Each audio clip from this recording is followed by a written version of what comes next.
how's everybody doing today? My video right now is going to be about dreams. I had another topic, but that was nearly 11 hours ago. So now we're going to talk about dreams, because that's what's on my mind right now. Because I've slept since then. Basically, here's a story. About a year ago, I started having these nightmares, and then I couldn't really explain them, and they started freaking me out, and I had really bad sleep paralysis, almost to where it was weird.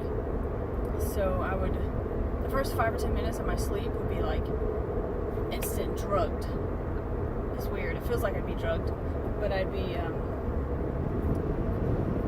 the thing is, I fell asleep, and then I'd have this weird dream or nightmare, and it felt like reality, and then I'd be like, am I asleep or am I not?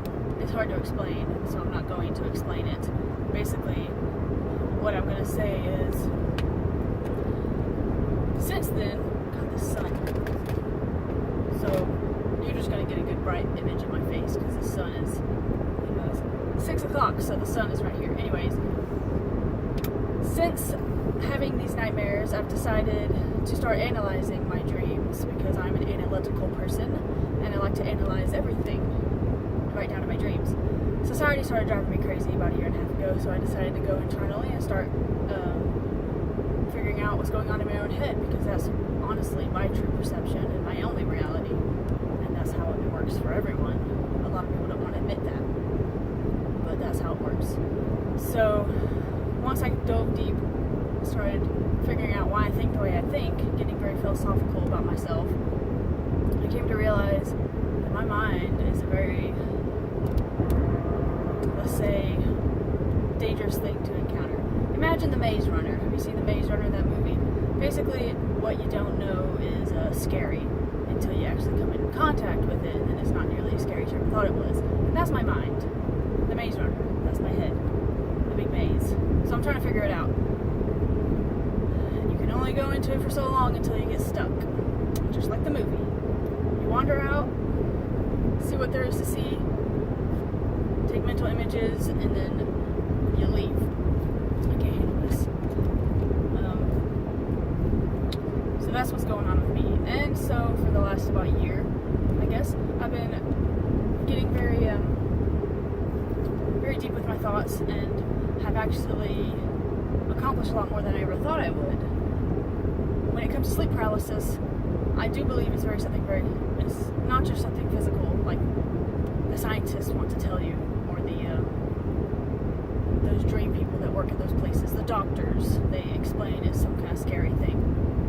I mean, that's what they think it is, so that's what they want you to think it is.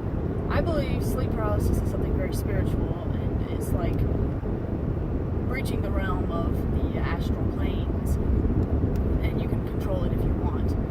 There's been several times where I've fallen asleep and had extreme sleep paralysis wash over me, and then was able to actually move my arms from it. I tried, it took weeks, mind you, but I got to the point where in my dream, this is going to sound really crazy, but in my dream, I was able to slowly start moving my hands, my arms. I started with a finger, and then it got to where I started moving more, and I was able to actually move my arms in my dream. But in my dream, it was my it was my spiritual body, so to say. Yeah, I sound kind of crazy, but we're just gonna go with it. So I would see my physical body laying there, but my spiritual arms would move. So it got pretty interesting. I haven't been able to do much more, simply because it's been freaking me out, so I haven't really done more than that. But let's just say that sleep paralysis is no joke. It's not something that's scary only because it scares people, because it's unknown. The only reason people think that it's some kind of scary monster that's sitting on your chest is because that's what everyone thinks. Everyone who is speaking, everyone who has a voice. So they tell people, and then they tell other people, and then everyone has this image in their head. It's just the way it works.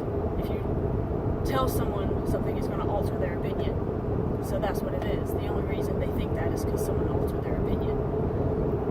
I, on the other hand, don't think that way.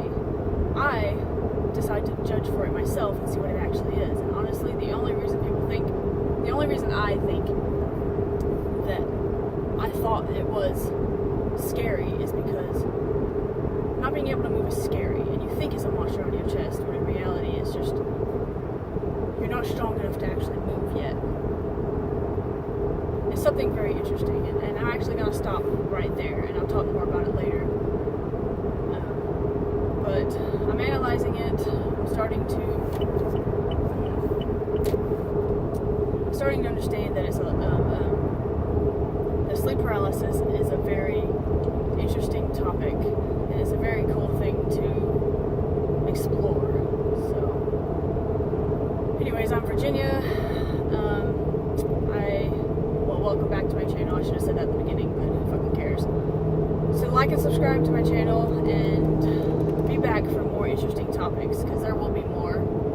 I always say that, there's always more. So I'm off to work for tonight, and I will most likely have a topic in the morning to speak about, because I will spend all night thinking about it. So I'm out. Deuce.